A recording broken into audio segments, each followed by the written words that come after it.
Last podcast on the left is all about the facts. So when Southern New Hampshire University came on as a sponsor, it was time to do some research. Turns out they offer more than 200 online degree programs, and get this, criminal justice and psychology are some of the most popular. Classes have no set meeting times, and tuition rates are some of the lowest in the U.S. Want to learn even more about SNHU? Visit snhu.edu/last. Insurance isn't one size fits all. That's why drivers have trusted Progressive's Name Your Price tool for years. Just tell Progressive what you want to pay, and they'll show you coverage options that fit your budget. Visit Progressive.com to find a car insurance rate that works for you. Progressive Casualty Insurance Company and Affiliates. Price and coverage match limited by state law. There's no place to escape to. This is the last podcast. On the left. From your glade. That's when the cannibalism started. What was that?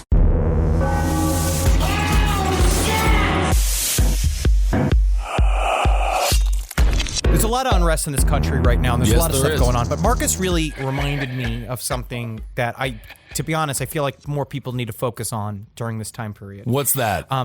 Marcus talked about there is a select group of people in this country that are very, very, they are disappointed, and they are, I'm going to say, disenfranchised.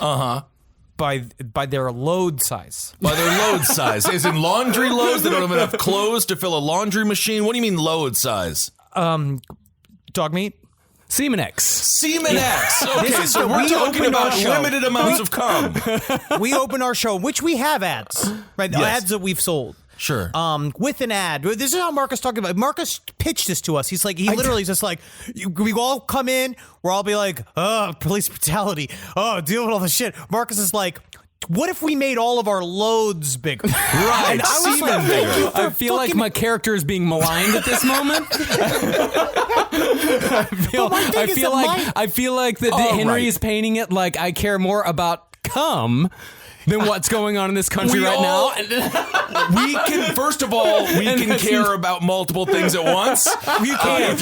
If you do suffer from limited cum, Marcus did make us aware there is a product. It's on Pornhub, advertised right now. It's called Semen X, and they did do a great demonstration. They did a great demonstration where they put two shot glasses next to each other and say, guys with regular cum like this. And then they poured they poured it into one shot glass. It's like, you want more cum? And then they just kept filling the other shot glass with a cum-like substance. It's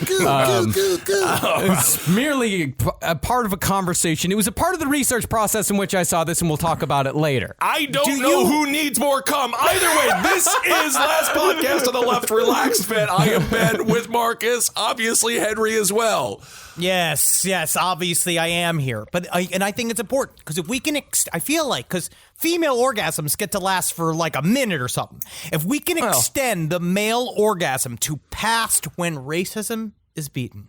Sure. We can actually maybe save this country. Yeah, well, you know what? Orgasms and love and sex are wonderful things. And indeed, it can bring a lot of peace.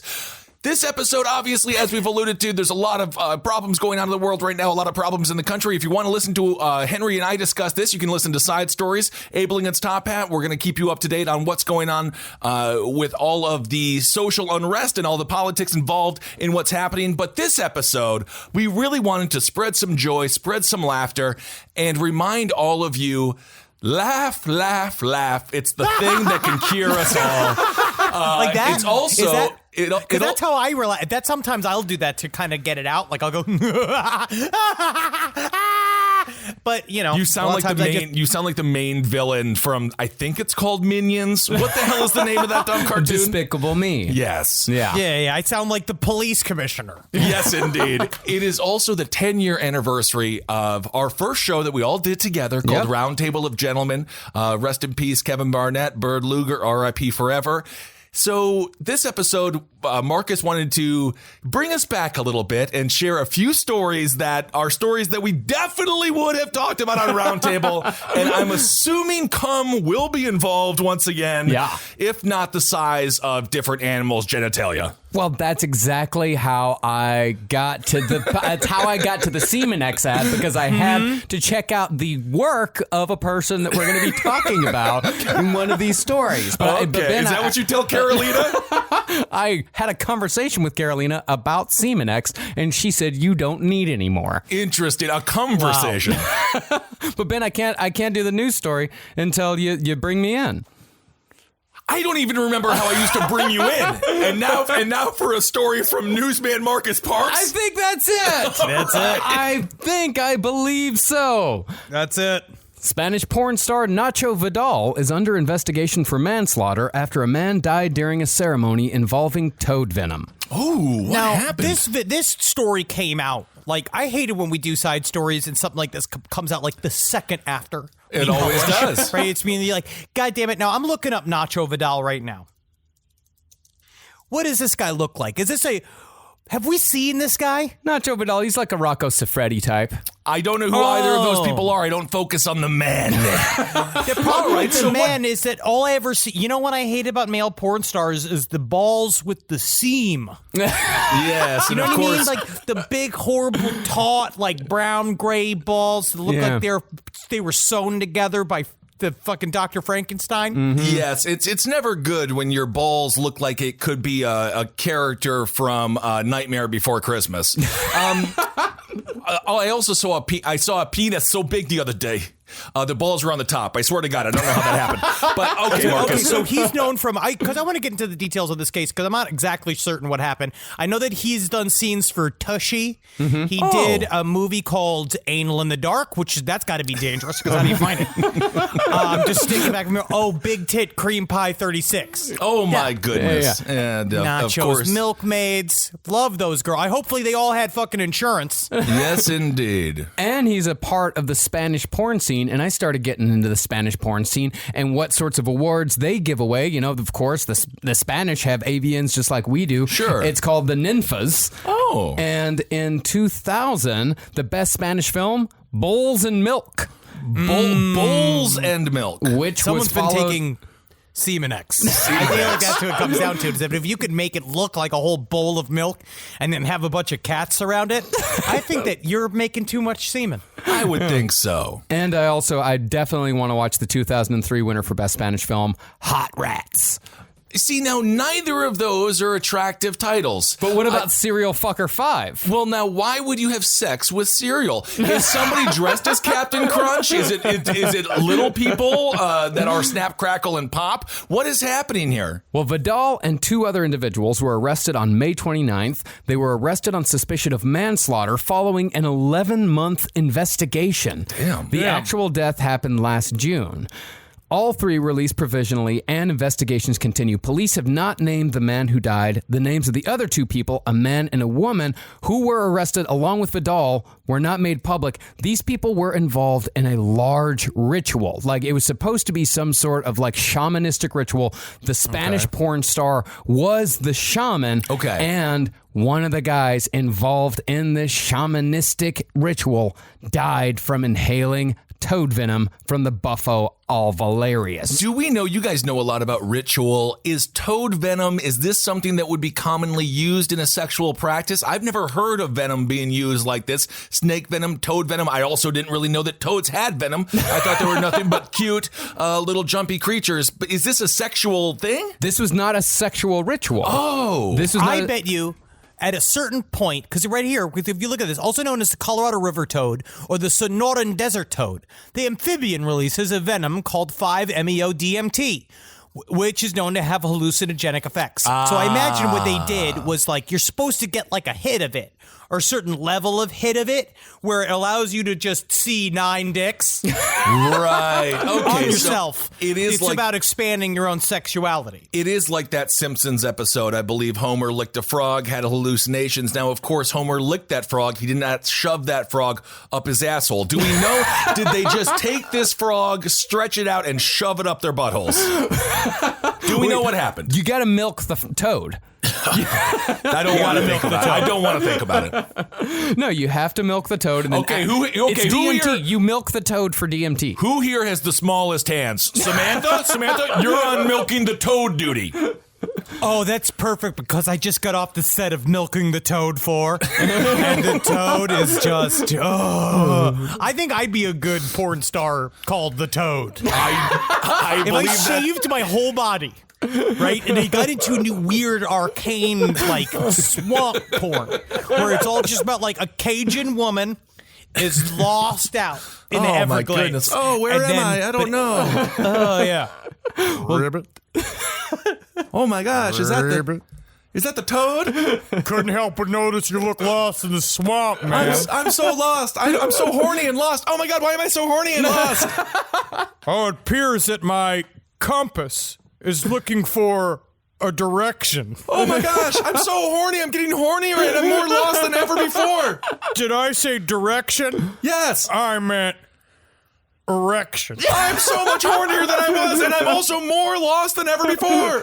Good. Very good. We'll have sex then? Yes, I'm hornier than ever, and I'm more lost That's than ever really before. very good. Let me clear some of these leaves. Oh, what's that? Oh my God. Ben Kissel. Never mind, Toad. Get out of here, Ben Kissel. Get out of here. Well, Nacho Vidal has his own website with his own merch. And instead of buying a Nacho Vidal dildo, which of course you can buy a Nacho Vidal dildo that is molded after his penis. You can also All right, buy... does it come covered in liquid cheese? I had to do it. I am sorry. The audience would have been upset if I didn't. You can also buy a scented candle that is made from a mold of his penis, and the scent, vanilla tobacco. Oh. When I think I'm of- glad it's not fucking dick shaft. I don't know. I think vanilla tobacco is the smell of balls. My question is that will we ever achieve the peace that we can only be found inside of little white chicks, big black monster dicks, 15? I don't know if we'll ever find that equality in this country, and we're searching for it. Yes, we are. Well, you got that is the murder story as far as Roundtable goes. All right, but hold on a second. So the person took too much DMT and it was a drug overdose? It was a drug now, overdose. was this person forced to take it? Or No. Because this is, okay, so It's this manslaughter. It's a this manslaughter is a gray charge. area in law. I have never agreed with these stories where you're doing drugs with a bunch of people and then one person has an overdose and they blame other people. It's like, it is up to you, the individual, to know how much you can consume. And if you make an oopsie on DMT, you might die. I don't think that this person who died would want these other 3 people prosecuted. And as far as I'm concerned, that needs to be taken into account. They said it was absolutely accidental. Then you should not charge Nacho. His dick belongs in the pictures, not behind the cell. Unless you believe that the power and the compelling nature of Nacho Vidal in that scenario, right? Like that he shows up, he has taken over your mind. He's filled the room with scents of vanilla, tobacco, and dick shaft. He has shown you the secrets of how to make... think about this. You sat there. Maybe he sits you down and he's like, have you seen Up and Comer 75? Have you seen Slut Woman's Day Off? Because I hope she does get a day off every now and again. And you can see just the sheer puppet master ability he Okay. has to make her shriek and come. Because Slut Woman was supposed to have a day to do stuff in her home and catch up. That was the purpose of Slut Woman's Day Off. You know, but now I Nacho Vidal actually- is in there and she's back at work. Exactly. If I'm a producer, Slut Woman's Day Off, it sounds like it would be her at a desk job. Slut Woman's Day Off, she should not be having sex with anyone. That movie is fundamentally flawed, and I don't like that. But wouldn't it be incredible if at Slut Woman's Day Off, it was just her down at the food kitchen? Yes. Giving soup, Helping people. cleaning homeless men. Every once in a while, give them one a handy. Sure. Just randomly, so they don't expect it. Absolutely. Well, the thrust of the thrust, pun not intended. The thrust of the manslaughter charge is that Nacho Vidal was acting as a shaman, and he told this man, who was a fashion photographer, I know what I'm doing. The toad venom's going to be great. We're going to do this ritual. I know exactly how much DMT to give you. Trust me. And Nacho Vidal did not know how much DMT to give the fashion photographer. He gave him too much. And therefore, Nacho Vidal is said to be legally culpable for the death of the fashion photographer. I am not, repeat, not going to victim blame. But you tell me that someone who convinces someone to do something that may not be safe, the profession that does that the most is a fashion photographer. They're just like, go to the edge, go to the edge, go to the edge. They should know that this is a lie. Yes, you exactly, lie for a living. You're a fashion photographer. We say like, no. The magazine really, they want to see your nipples. They want to see the nipples. Say that. Like, we do. Anyway, it's unfortunate that he passed, but my official decision, you got to let him go. Accidents happen. Accidents do happen. Okay.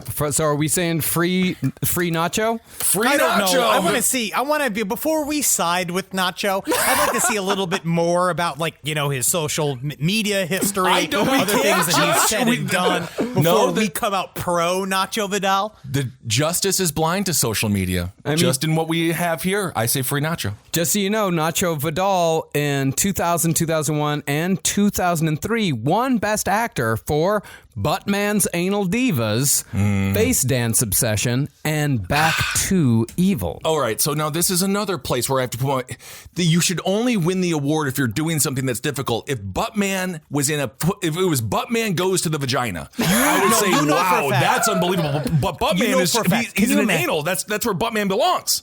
How hard would it be to maintain an erection while holding these people?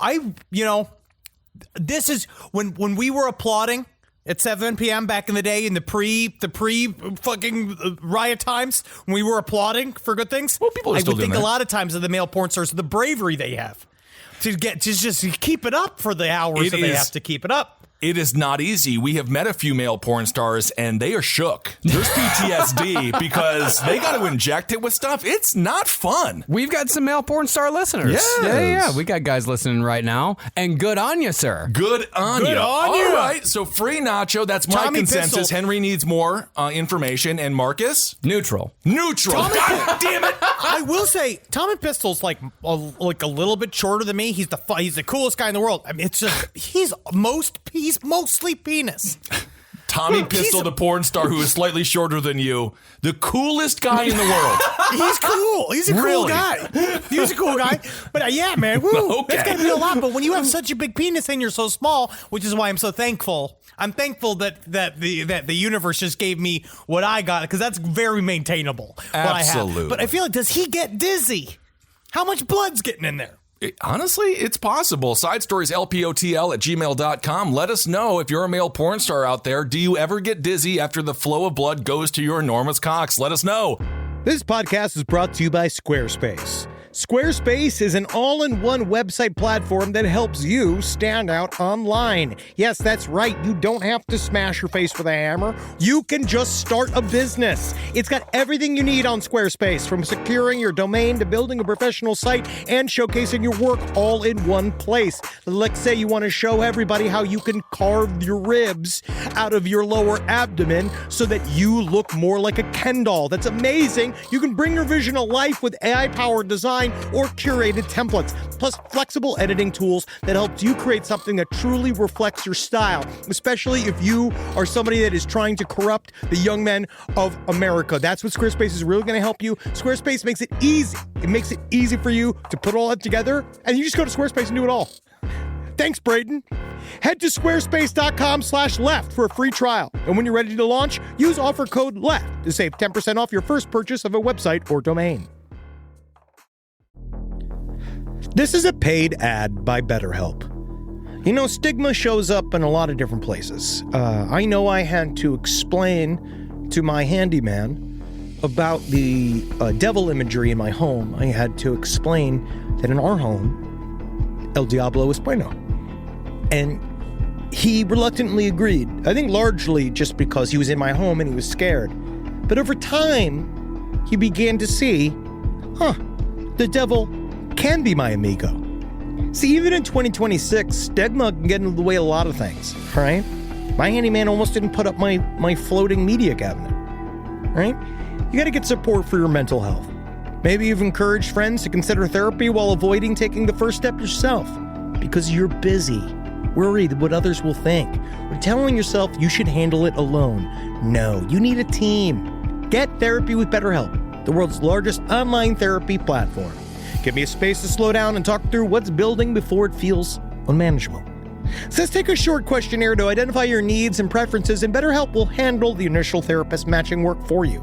Their industry-leading match rate means BetterHelp typically gets it right the first time. Feel confident knowing BetterHelp therapists work according to a strict code of ethics and are fully qualified. So don't let hesitation hold you back. Find support with BetterHelp. Sign up and get 10% off at betterhelp.com/lastpod. That's betterhelp.com/lastpod. Hey there, everybody. Is your cell phone bill too much money? Are you getting that bill and you're like, hey, what is this? I can't believe for what? For 5G? Are you crazy right now? $100? I don't even barely got any bars when I'm just sitting in my living room, okay? You don't have to deal with that anymore. Are you ready for this? $15 a month. That's right, $15 a month on Mint Mobile. Yeah, baby. Get their wireless plan, because they're just sitting there on the T-Mobile 5G network, and it's just $15.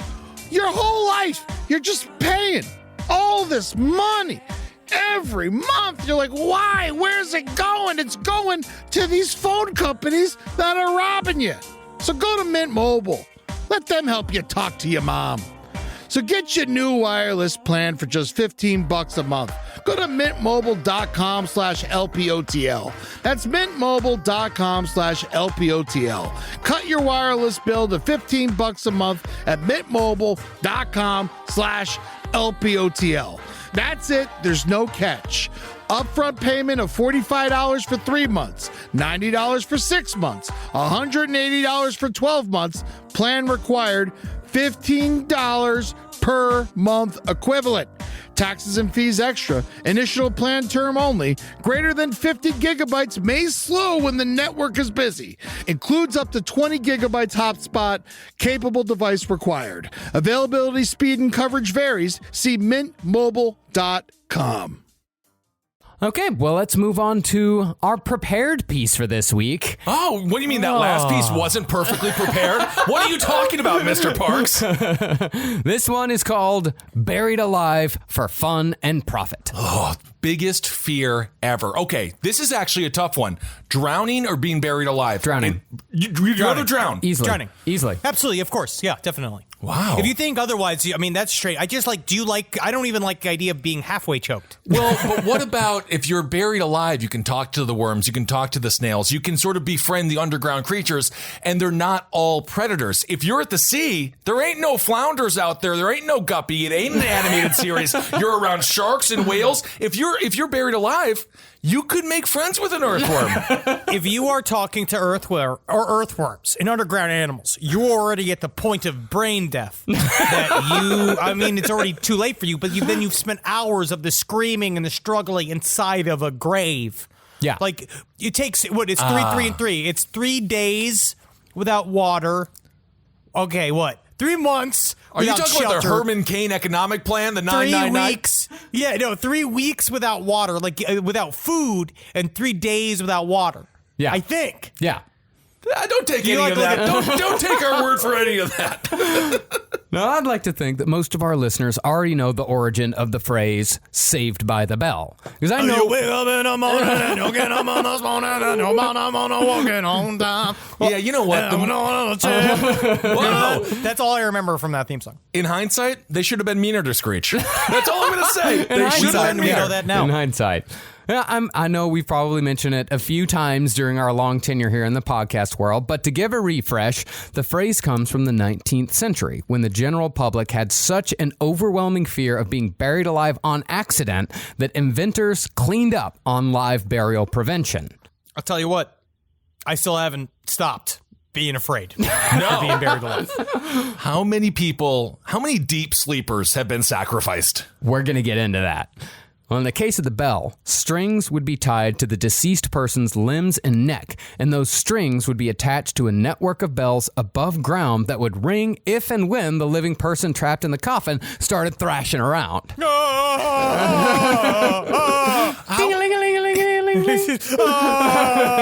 got to be scary. Because, you're a grave digger.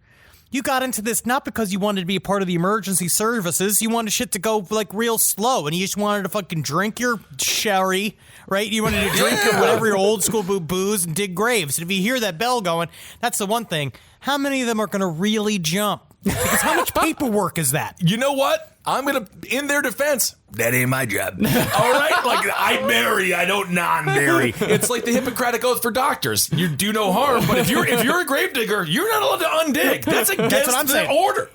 Well, once the bell started ringing, the cemetery watchman was supposed to jump up and insert a tube into the coffin through a tube shaft and pump air underground using a bellows until the person inside could be dug up and saved. I think there's something fatally flawed about that method as well. I think so. Well, the tube shaft would be metal, so it would be apart from the digging process. I don't know why they always attach it to the butthole.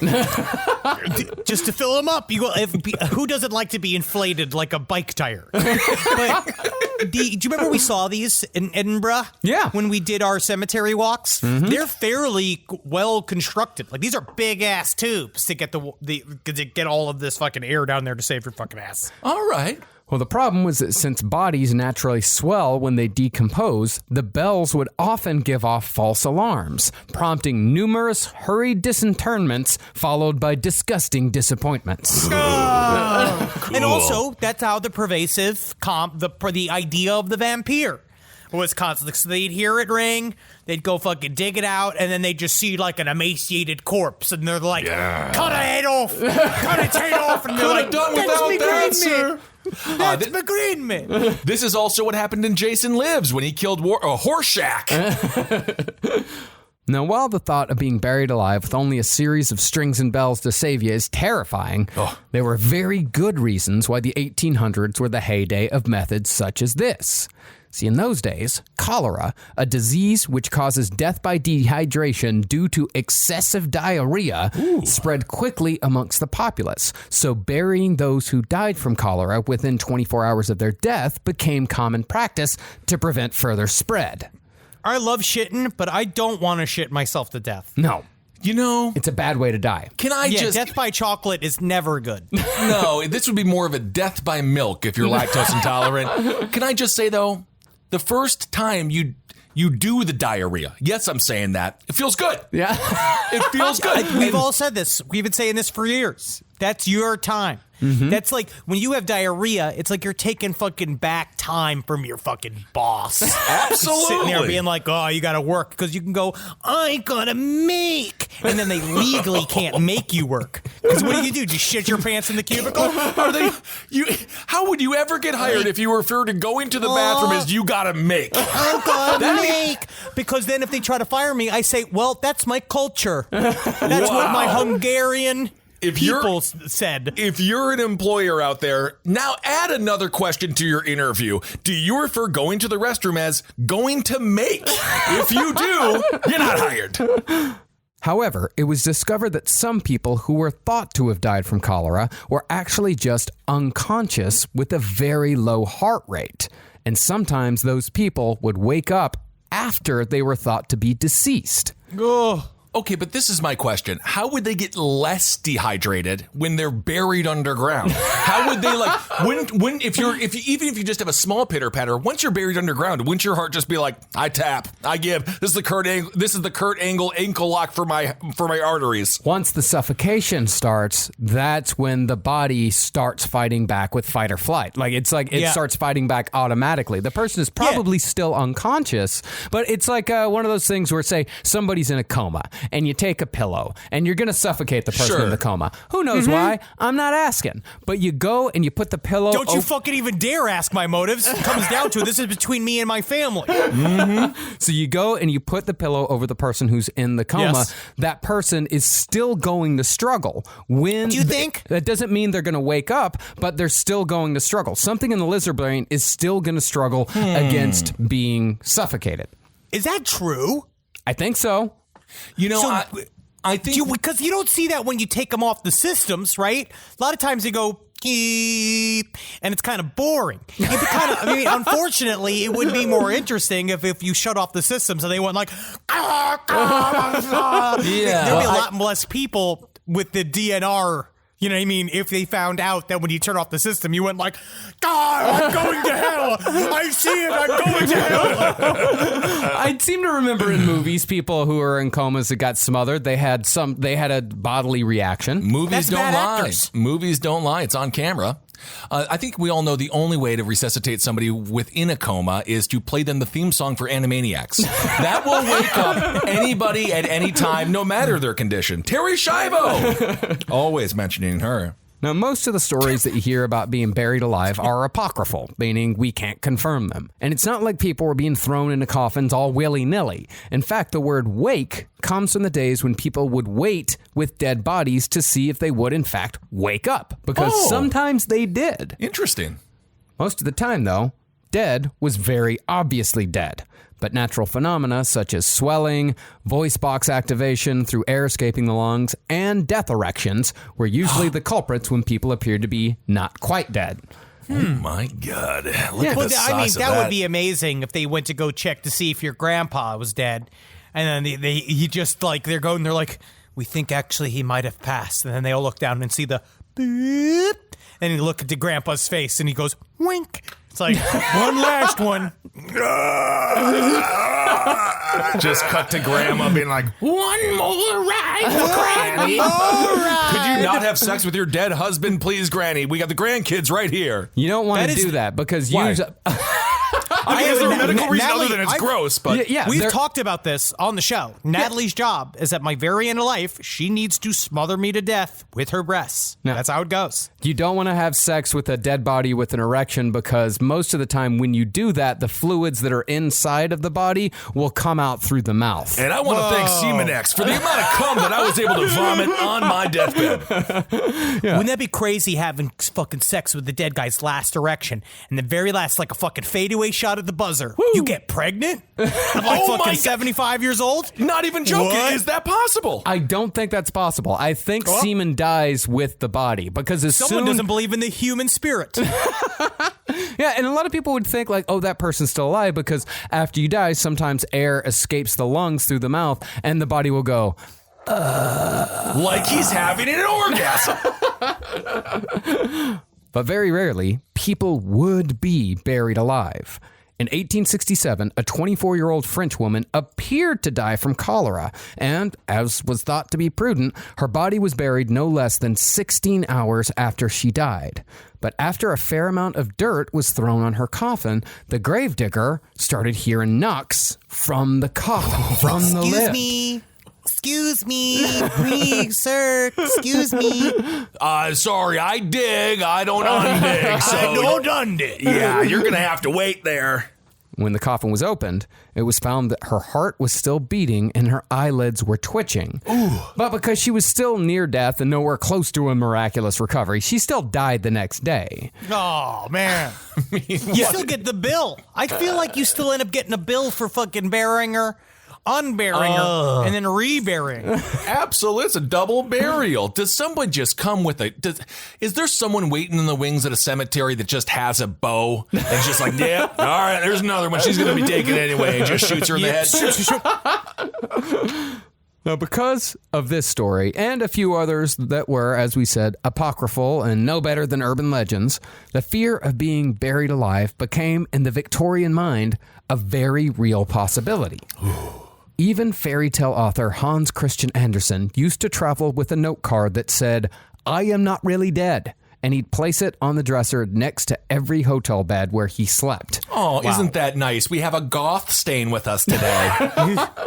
And he specifically requested that his arteries be slashed prior to burial to make Jesus damn Christ. sure he was dead. It was in his will. This guy was a children's author. So excited. That doctor must be so excited to get that, being like, hell yeah, I can finally do something metal. Just step, step, step, step, step. Yeah, that's the I'm guy that doing wrote my The job. Little Mermaid. There was even an organization founded by two anti-vaxxers in 1896 called the London Association for the Prevention of Premature Burial. And Wait a second. This shit's been going on since 1896? the anti-vaccine music movement? Yeah. They were all against the smallpox epidemic until smallpox started coming back. And then even when smallpox started coming back, they're like, I don't know about that. Would they think smallpox was just like a bunch of like actual tiny Asian people fighting us inside of our veins? Like, what do they do? What are they talking about? I like smallpox because it makes your face look like it has taste buds. They were both anti-vaxxers, and one of the guys said that germs don't exist. Well, hey, man. I wish. No, he said that I don't believe in the germ because the germ theory was somewhat new back then. And he was like, nah, I don't believe it. But they put most of their time into the anti-vax movement and the London Association for the Prevention of Premature Burial. Okay. One of those guys actually stipulated in his will that there had to be unmistakable evidence of decomposition visible before he could be cremated. I'm not against that, I guess, because we got to be sure. He had to be putrefying, he said. Okay. I mean, there's no need to insult the guy, but that's fine. Well, as such, the LAPPB funded the development of safety coffins that included cotton padding so the not quite dead person wouldn't hurt themselves thrashing around, feeding tubes in case they woke up hungry, and in some cases, escape hatches and panes of glass so the living could check for condensation. I mean, you put a flat screen TV in there and now you got me sold. I mean, in the end, it's just a tiny home. Tiny homes are just the worst type of thing on the face of the planet. Whoever's just like, I want less, like, home. I don't understand the tiny home movement. That show makes me visibly upset. I physically I get sick when I watch tiny homes. I don't want a tiny home at all. Did you ever see the one with the 7-foot tall basketball player in the tiny home with his like tiny girlfriend? Why would she torture him like that? We're not turtles. It just shows just how much. I mean, he wasn't making that decision. No. One safety coffin, constructed for Duke Ferdinand of Brunswick in 1792, had a lock on the inside, and the only key that would open that lock was in the dead Duke's own pocket. You just imagine he's buried alive and she's like, oh, God damn it, I knew I forgot something. God damn it, no! I gotta stay in the moment. That's me every single time I lose my phone. I gotta stay in the fucking present. Is there anything better than a summer evening outdoors? Enjoy your space to the fullest with new greenery from Fast Growing Trees. I love a big, thick bush. Fast Growing Trees is America's largest, most trusted online nursery, and they can send me a big, thick bush any time of the day. It arrives at work. It arrives at my car. I can pinpoint on a Google map where it is. Send me a big, thick, brown bush. And they send it immediately when they have it, because sometimes the shaver comes to town. I remember one time I ordered a cherry wood tree from Fast Growing Trees. And my God, I couldn't cut it down, no matter what my father told me to do. I had to lie to him about it. And next thing you know, I became the first president of the United States of America. And even you can become the first president of the United States of America with Fast Growing Trees. Right now, get up to half off select summer planting essentials, plus get an additional 20% off your first purchase with code LEFT at checkout. That's an additional 20% off at fastgrowingtrees.com with code LEFT at checkout. Offer is valid for a limited time only. Terms and conditions apply. All right, I know what you're thinking. I like to go banking, but I don't want to give to these big old banks all the time that cater to the 1%. Well, go ahead and get yourself hooked up with Chime. It's banking built for you, not just those rich jerks. And they got thousands of fee-free ATMs because why pay to get your own money? Chime is working for you, man. You get your Chime card, you're going to get travel perks, you're going to get into airport lounges, you're going to get those chicken thighs. You know, every time I go to an airport lounge, I get chicken thighs. And you know what I say whenever I see a plate of chicken thighs? Give me more. Chime's going to get you those chicken thighs in these lounges, all right? Sure, they could serve other types of meat, but why would you when chicken thighs are so delicious? Chime is not just smarter banking, it's the most rewarding way to bank. Join the millions who are already banking fee-free today. Head to chime.com/left. That's chime.com/left. It only takes a few minutes to sign up. Chime is a fintech, not a bank. Banking services for Chime Card provided by Chime's bank partners. Optional products and services may have fees or charges. Stated cashback for Chime Prime only. No minimum balance required. For more information on travel perks, go to chime.com/disclosures. It's obvious we love true crime, but it does make us feel a little paranoid about what's out there, as it should. And that's why it's so important to get a home security system that gives you peace of mind. With SimpliSafe, you can stop crimes before they even start using their AI-powered cameras to identify threats on your property and alert US-based live agents to take action. Like arriving in a helicopter in the night, coming down from the helicopter, zipping down and breaking through the windows with their big axes, and going through the house, ripping through the walls, finding the criminals. It's easy to do. SimpliSafe has been a game changer for us. And the best part, there's no long-term contract. We've used it since the very early days of SimpliSafe here at LPN, and it keeps us safe, doesn't it? It keeps all of our thoughts inside the building. Then there's the ones we let out because they have to go out because that's a part of it. But SimpliSafe keeps the other thoughts safe. And for that, we say thank you, SimpliSafe. And we want you to experience the same peace of mind as we, which is why we've partnered with SimpliSafe to offer an exclusive discount to all of our listeners. Right now, you can get 50% off your new system by visiting simplysafe.com/LPOTL. That's half off at simplysafe.com/LPOTL. There's no safe like SimpliSafe.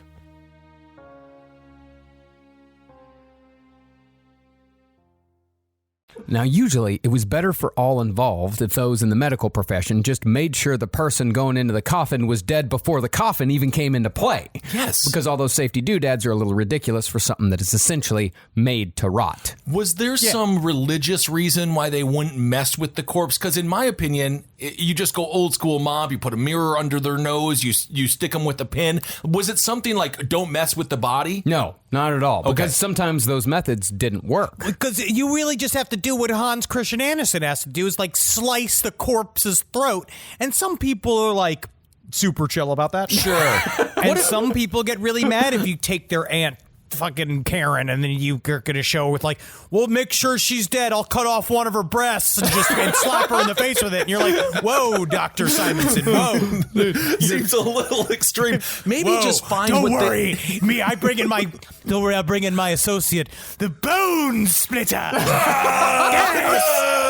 Yes, I will cleave the breast. Yes. Well, you're really not all that far off. I mean, doctors in the 18th and 19th century developed all sorts of methods and tools to test whether or not someone was really dead.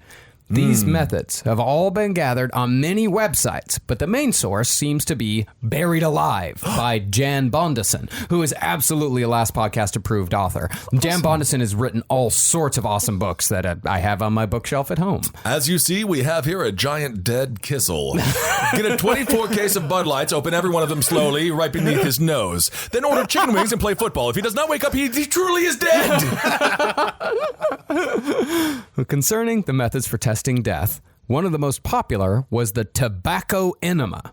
I was not that far off. Once again, stumbling upon the truth. Marcus, does this make you? You're already in the Enema Club. Does this kind of make you tingle? Can you imagine just how much fucking rush you'd get from pure cool Carolina nicotine going up your asshole? Just cut to us at Marcus's house for like New Year's Eve party, and we're just like opening up the cabinets, and we're like, "What are you doing with all this red man chewing tobacco, Marcus? You don't even chew tobacco." Oh, that's too wet to light on fire. You need the smoke from it. You know, like you need dry tobacco.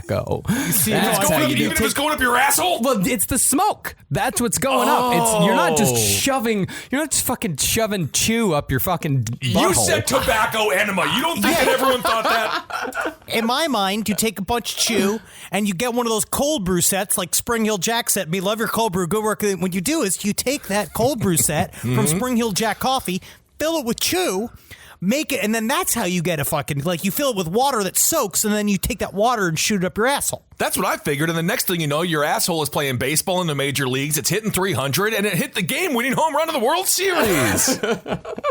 Well, back in the 1700s, people believed that a reliable way to resuscitate an unconscious individual was to stick a tube in their ass and blow a bunch of tobacco smoke into the orifice. That's actually in my father's will.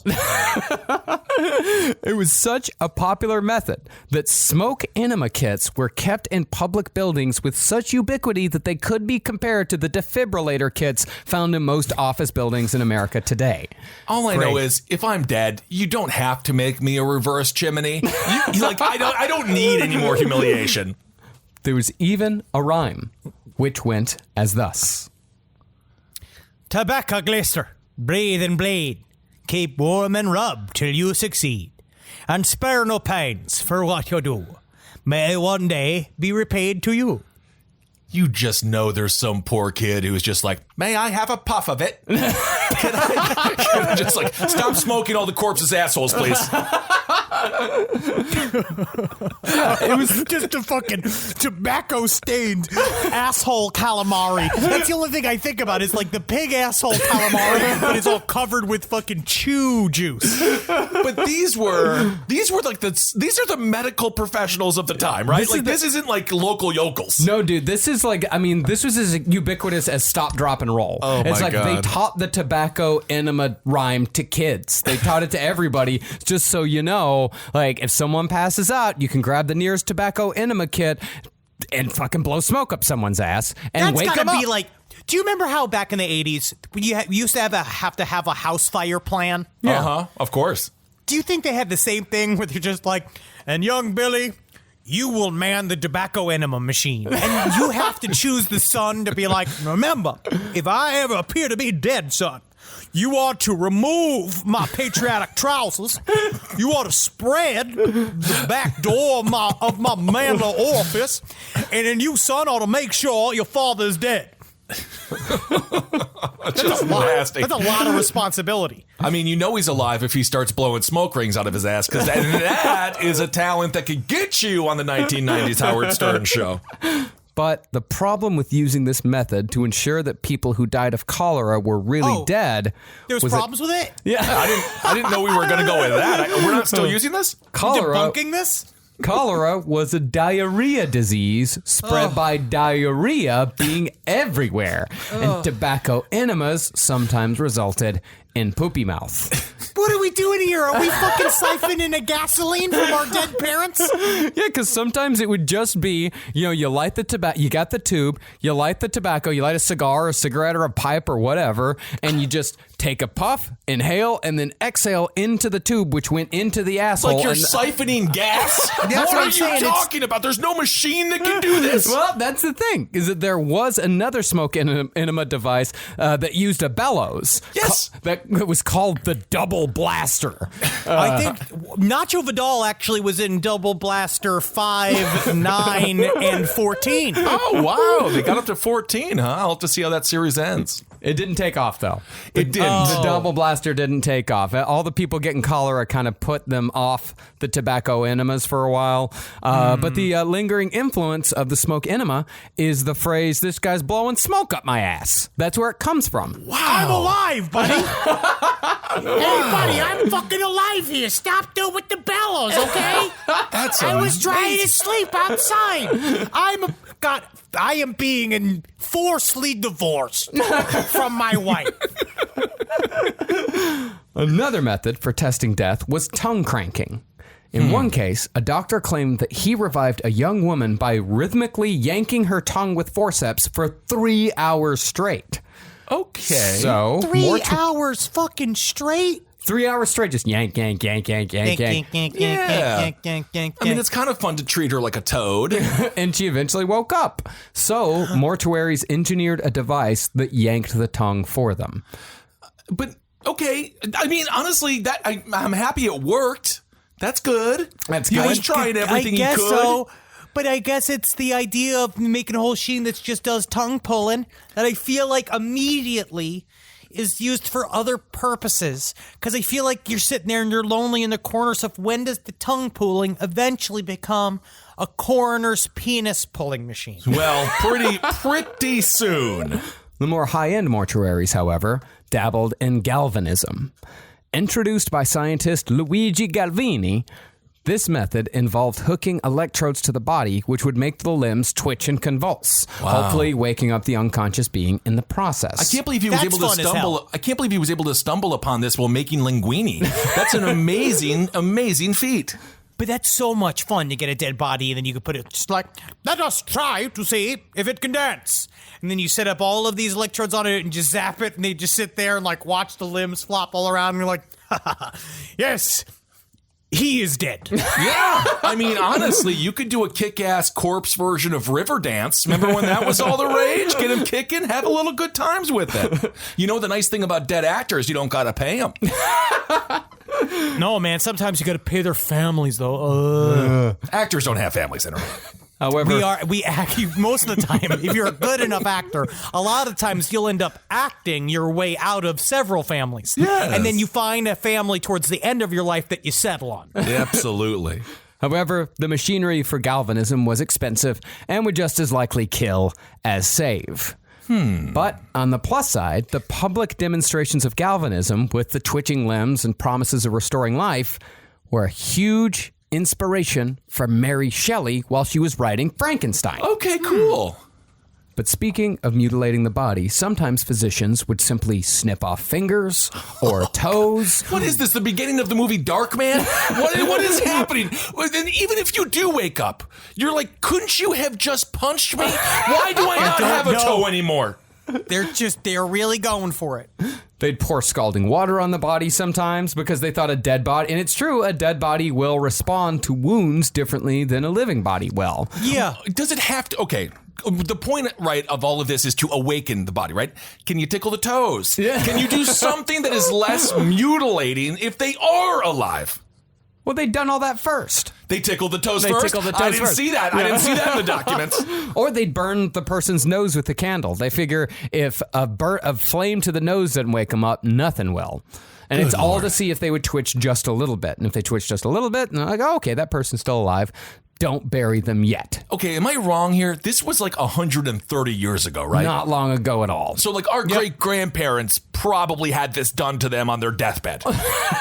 Something like it, or they were just slapped around. It just depends on what your level, I think, of money and importance is, right? Mm-hmm. It depends on which hospital you ended up in. Oh, so the rich people get their fingers cut off as if they've committed a crime against the mafia. I think they get that treatment. The poor get that treatment. Oh. If the rich people get the zapping machine and the tongue pulling machine. I don't think any are good.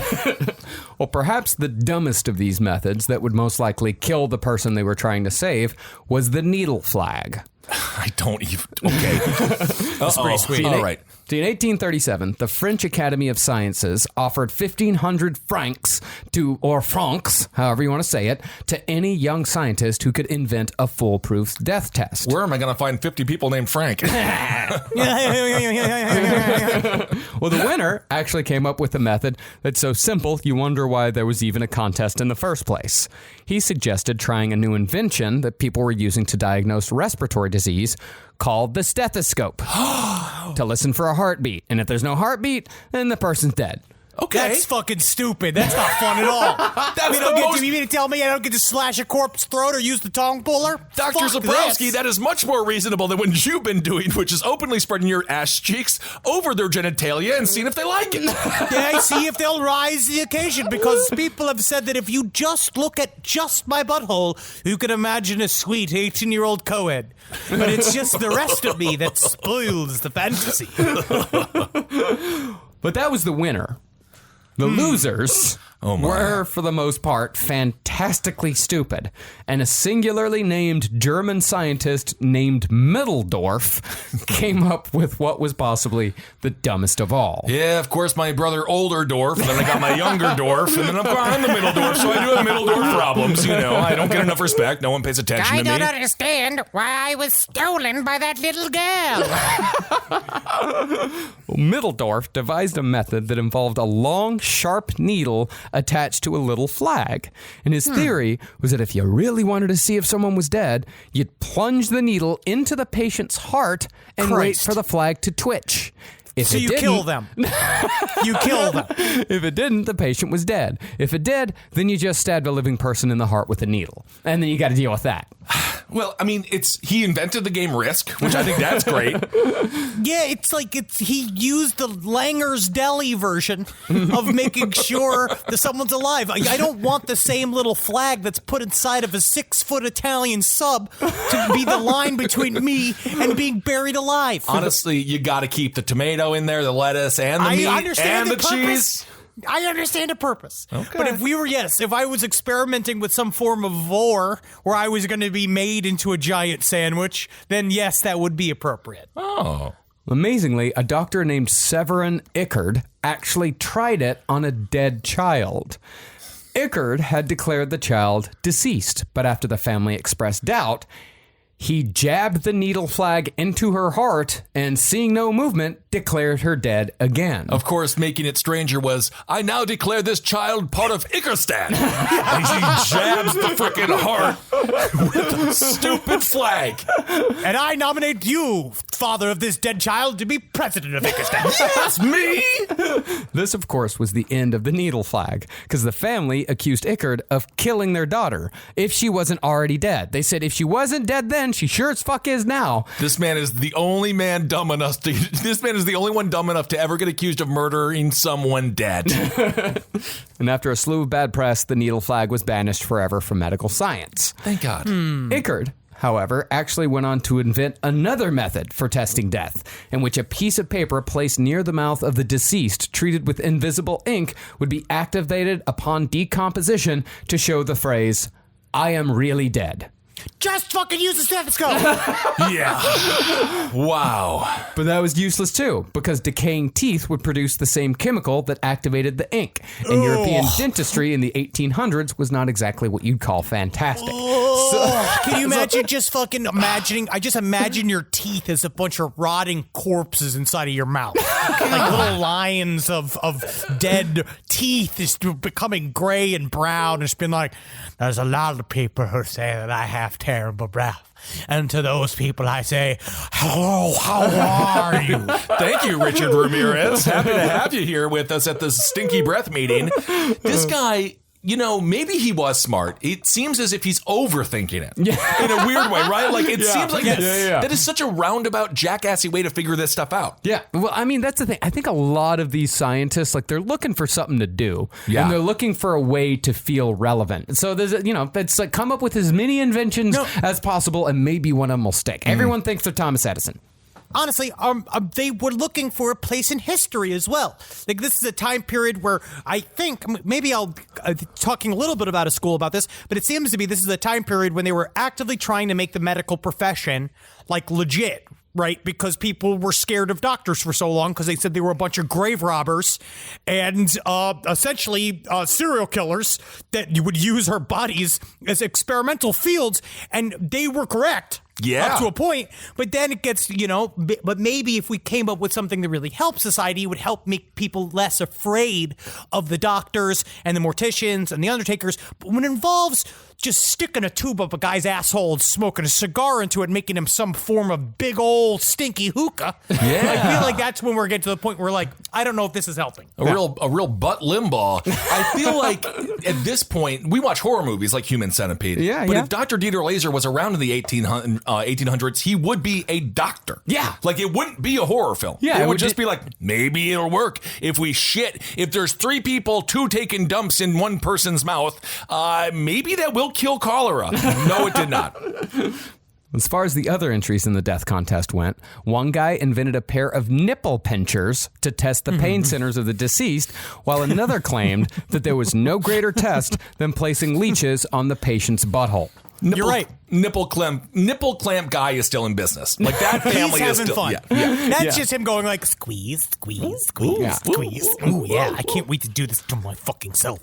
But the guy putting leeches on the patient's butthole, it does sound like, number one, he's got a bunch of leeches that he thought he could sell right back when bleeding, and he had to find a way to move these leeches. Where he's just like, oh, you can put it on your assholes. Yeah, you can put it on your assholes, and if you don't scream, the big thing is that if the guy doesn't scream when you tell him you're going to put a bunch of leeches on his asshole, then you know he's dead. Yeah. Or it's a guy who is just trying to hurt people. It's very possible. Also, if you're a leech, I think your first words are, when you look at the butthole, Daddy? Daddy? Is that my Daddy? dad? Because it looks like a mouth of a leech. Or how many Pixar leeches just like about to be put on an asshole just going, I'm just getting too old for this shit.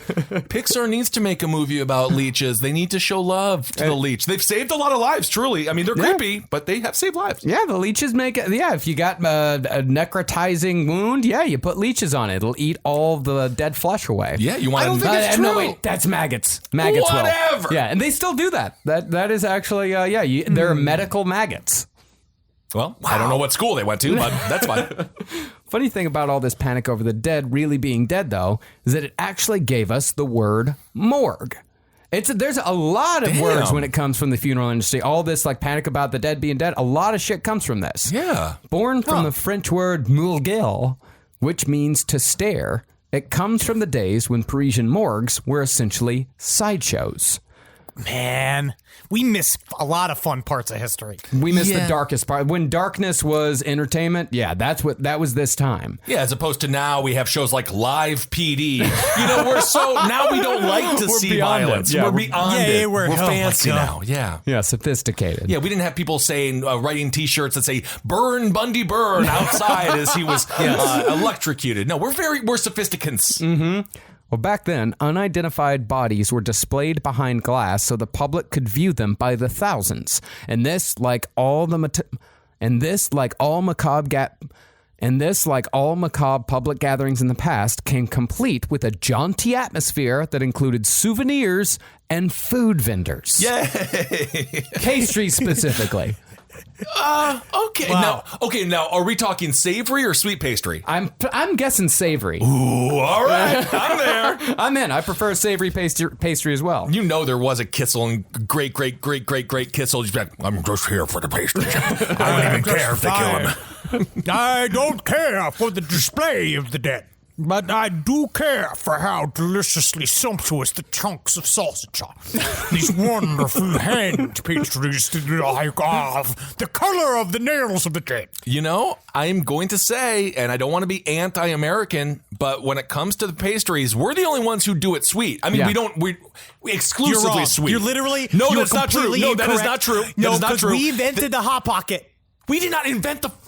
We invented the idea of a microwavable savory pastry. Guys, I'd say how am I being Americans the smart one right now? You guys know for a fact that in Europe, the savory pie, that's the traditional pie. Yeah, but is it microwavable in 2 minutes and 10 seconds? No, it's... Does a shepherd's pie or a wonderful kidney pie, does that have a crisping sleeve? I don't think so. Doesn't have one. It's in the crisping sleeve. First of all, it's full of cancer. The crisping sleeve is cancer-inducing. So we did sort of take the crisping sleeve from the Nazis, but besides that, Hot Pockets are innocent. I don't know. No, they're not innocent. But they are burn American. more mouths than chocolate. They've burned more mouths than coffee. That's what I ate for dinner teaches you last patience. night. Teach your big throat. Teach your big fucking stinky ass fucking gullet, Kissel, some patience to just think for a second before you fold the Hot Pocket into your whale mouth. Because if it gets cold, it's no longer good. And if it's too hot, you can't truly taste it. You only have a 15-second window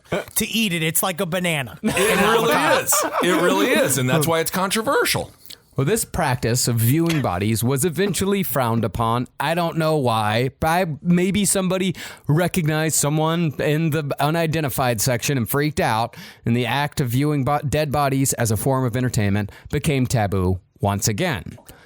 The Germans took a cue from all of this with what came to be known as waiting morgues, except the Germans called them Leichenhauses, which literally translates as corpse house. I mean,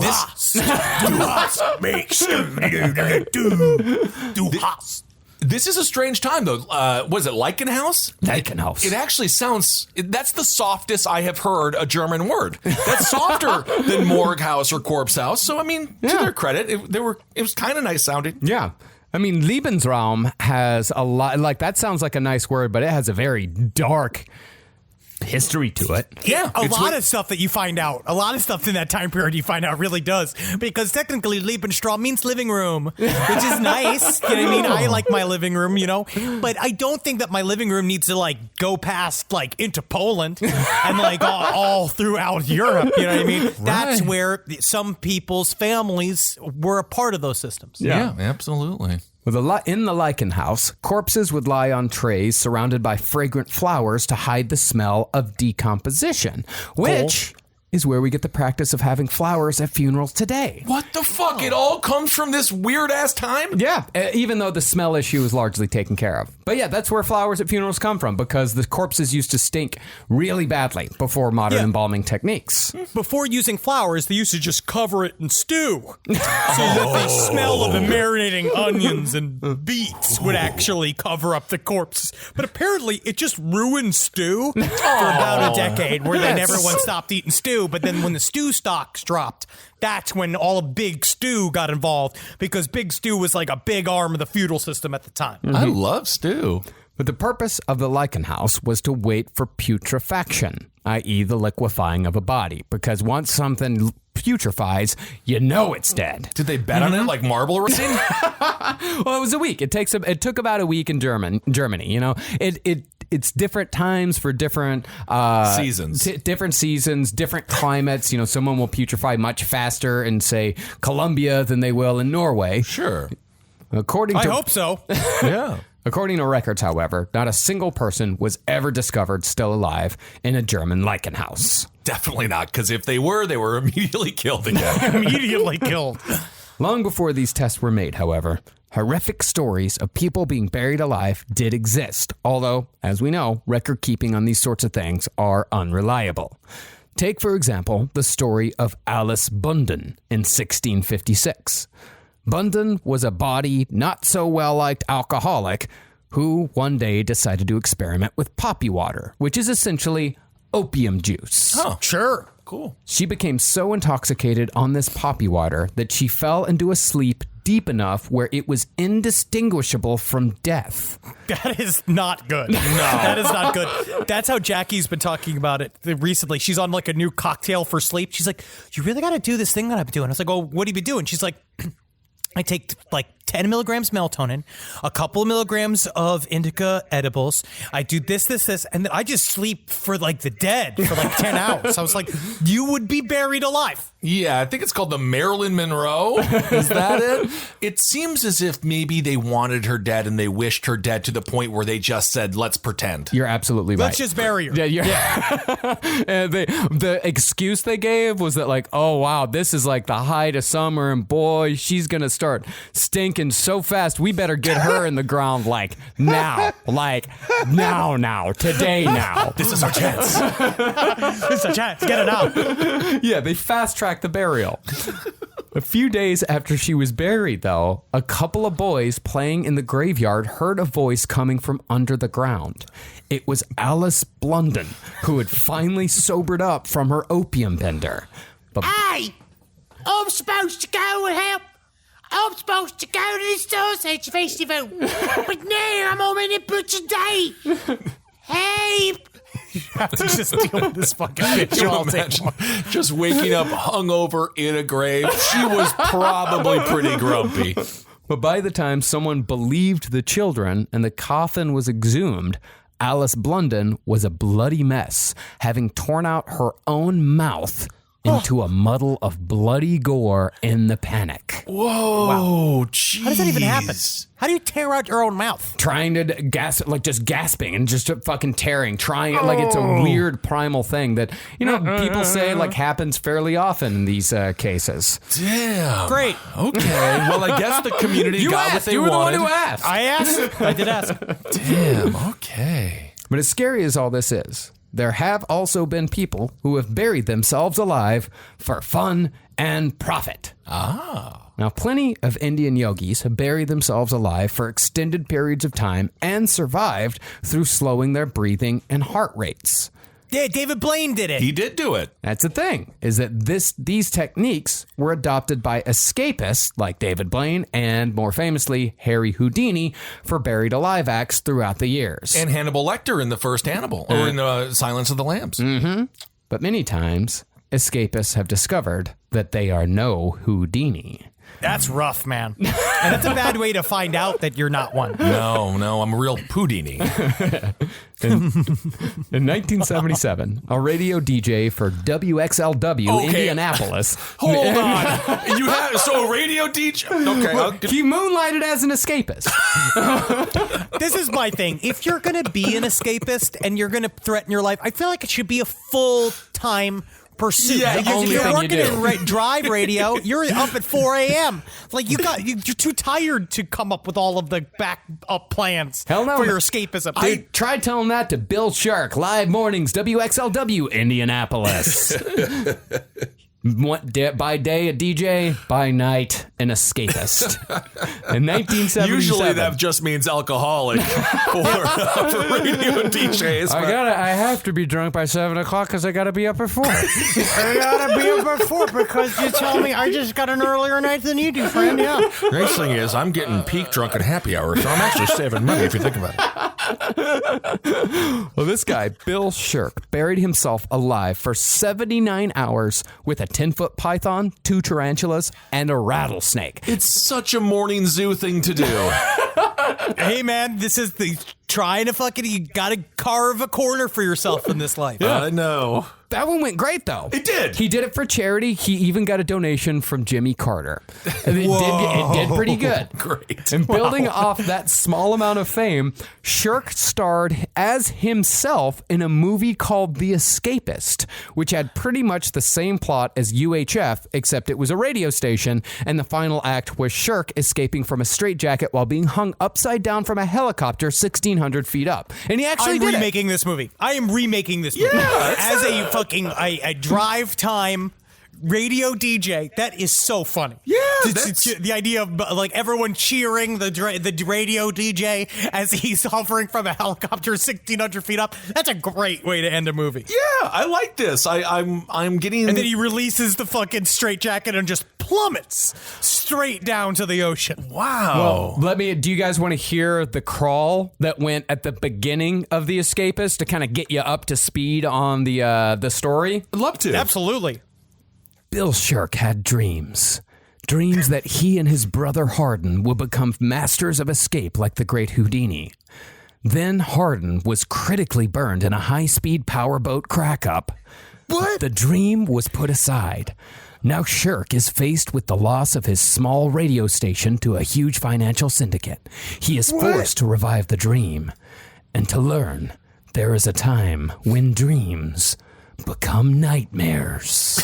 I need to fucking see this movie. The Escapist, starring Bill Shirk, in a theater near you, summer 1983. I am totally in love with this movie. I need to see love this movie. But Shirk's luck almost ran out in 1992 when he performed a stunt in which he was buried handcuffed in a plexiglass coffin under 7 tons of dirt and concrete on the 66th anniversary of Harry Houdini's death. I'm going to put it this way. All right, this is the thing, all right? I know you guys haven't heard this in a long time, all right? But this is a primer, all right? When I go in there, and if it appears to be dead, what I need you to do, all right? And this is Bill talking. You know Bill. Love right? Bill. Love you, Bill. I'm looking at you. Toby, weather guy? Yep. Yeah, Toby, listen. Hey, Bill, I'm going to make you laugh really quick. It's 69 and cloudy. Toby, I'm going to miss you. Because if I don't survive, what I'm going to need you to do to make sure that I live, I'm going to need you to open my fucking asshole. I need you to light a Marlboro light. I want you to blow it in there and make sure I'm alive, all right? All right. Toby? Yeah. Gotcha, cuck. All I know is your last word should never be, I guess it's a young man's game. Because this dude seems a little too old to be doing this. Yeah, it almost became the date of his death as well. Because while the concrete was being poured, the lid of the coffin very visibly collapsed under the weight. Yeah. I'll play the video next time. It's my mandate on Last Stream on the Left. It's fucking terrifying. I think this is pretty famous, right? Yeah. Yeah, I recall, yeah. Thankfully, though, a backhoe quickly dug him out, covered in wet cement, but still alive. And today, you can buy his DVDs from his website for the low price of $40 a pop. And don't forget, you can also watch Nacho in Backhoe, where indeed she does do it in the butt. His dick's so long he could pull his dick back behind his balls and fuck a woman from the angle of his ass. She put her pussy up against his asshole. His dick is so long that his dick goes past his asshole into her pussy. It's a great movie. I love that scene where he's going to the bank and they don't know he's having sex with a woman at the same time. They don't know because she's got a donkey costume on. It just looks like he brought his donkey to the fucking bank because that happens in certain it's horrible places. to masturbate to because you don't really see anything. But The Amazing Joe, however, was not as lucky as Bill Shirk. so Bill Shirk, he did survive. He survived Thank God. and went on to do he still does stunts to this day. Oh, he's still around. I want to talk to Bill Shirk. We can I have- want him for a fucking Patreon interview. I want to speak with him. We absolutely can talk to that. He's got a whole website. I think Bill is available. Great. Yeah, he owns his own network of radio stations in Indianapolis. Yeah, he does good. Good for him. He hasn't said anything too horrible, right? No, he's a radio DJ in Indianapolis. He hasn't said anything horrible at all, Henry. Well, of course he has. Well, the Amazing Joe was not as lucky as Bill Shirk. He got too cocky. Yeah. On Halloween 1990, Joseph Burris, a.k.a. The Amazing Joe, tried the Buried Alive act in Fresno, California at a miniature golf course and go-kart track called Blackbeard's Family Fun Center. Oh, yeah, I think I've heard of that. Yeah, named after a famous rapist and murderer. Yeah, that's right. Of course, yeah, Blackbeard. Yeah, that's always what I think of family fun. Yeah. You're a horrible father. Can't we just play mini golf? Do we need this right now? It's mini golf. I'm just going to tell you all a little lesson about Blackbeard and how it got so black. The exact same thing happened to the coffin lid. It collapsed. But this time, the Amazing Joe, who said he was better than Houdini just before he went underground, didn't have a backhoe. And he was drowned in wet cement in a 7-foot grave right next to the go-karts. Well, That's not good. No, you have to have safety precautions in place. Yeah. What happened? He didn't have them. He was cocky.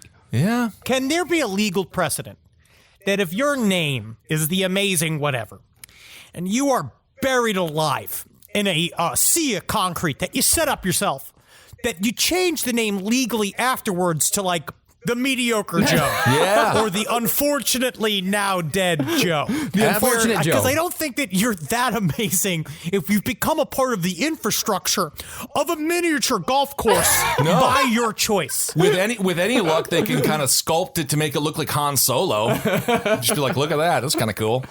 Today, though, there are actually people of our generation burying themselves alive for fun under the supervision of a startup called Monochrome.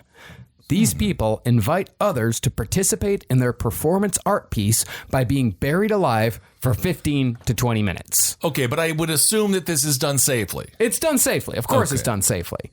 In 2010, they actually took it even further for a concept called the 6 Feet Under Club. In this art piece, they parked a dumpster full of dirt across the street from a church. Then they popped a coffin into the dirt, placed a couple inside with an infrared camera, buried it, and projected the sweaty copulation happening inside the fuck coffin on the opposite wall. Fuck yeah, dude. That is the most goth shit of the face of the planet. There's so many girls and men that would fucking freak out for something like that. We were in a recession. We had so much to do in 2010. This is San Francisco. What does that mean? We were still, it was more of a recession. That's what they do They're in San freaky. Francisco. They're freaky, man. That's what they do. That's how they protest. That's how they live. All right.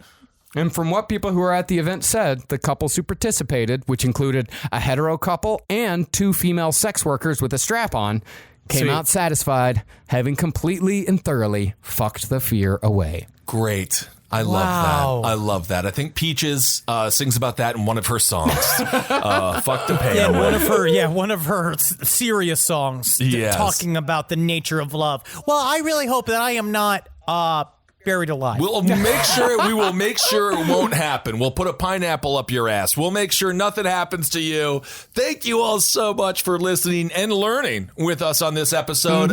It is so strange how these common phrases, such as a television show made for children, Saved by the Bell, come from the macabre. Yeah.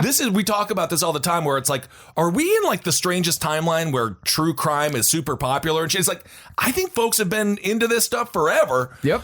We might be the least true crimey people yet. I mean, for this timeline to happen, everything had to come before. So there are other timelines where no one ever got involved with true crime. Wow. So remember, when you hear Saved by the Bell, or what's the other? Blow smoke up your ass. Blow smoke up your ass. Smoke up your ass. Yeah. I love man. I feel like we should go back to doing it. We could. I bet you could, in LA, you could find someone to give you a tobacco enema before the sun goes down. Yeah, you just I'm have going to put it in my will. You have to go to the brothel, Milton Berle's brothel, and they'll just do that for you for $600. What's great about Milton Berle's brothel is that if you have old school Marlboro points, you can get a fucking handy from any one of those old Jewish men that's in there, man, because they'll take it. I kind of wanted the canoe. All right. Thank you all so much for listening. Our hearts are with you. We hope you're doing okay. Staying safe. Please. Stay safe. And keep the movement flowing. Act Blue. It's a good way to toss some cash at this point in time. The various different sources. There's a lot of shit going on.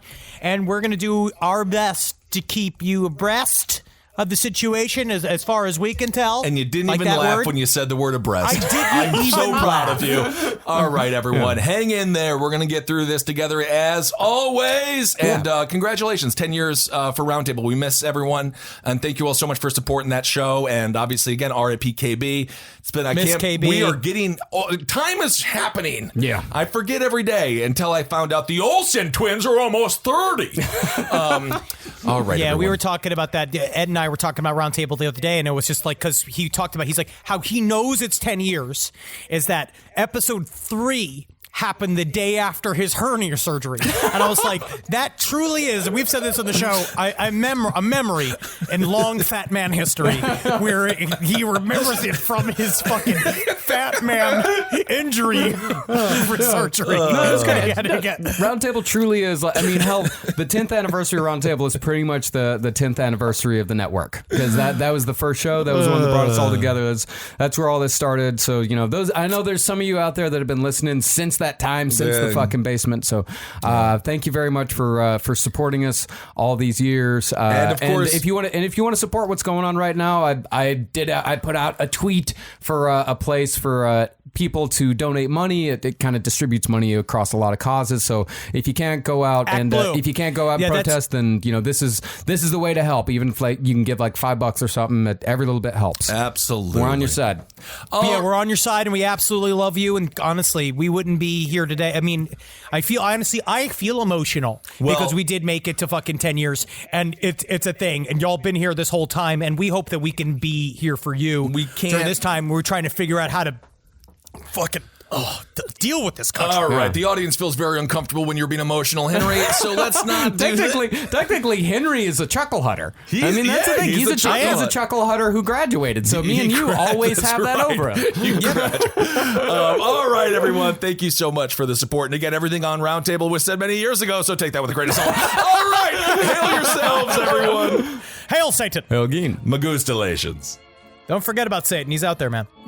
Sure. Hail me. Yeah. Don't forget about him. Don't sleep He on could him. be doing a little bit better, though, couldn't he? Yep. He's kind of, he seems to really not be dropping the ball. Too much involved for somebody that's not, for not real. Yeah, that's the thing. This show is made possible by listeners like you. Thanks to our ad sponsors, you can support our shows by supporting them. For more shows like the one you just listened to, go to lastpodcastnetwork.com.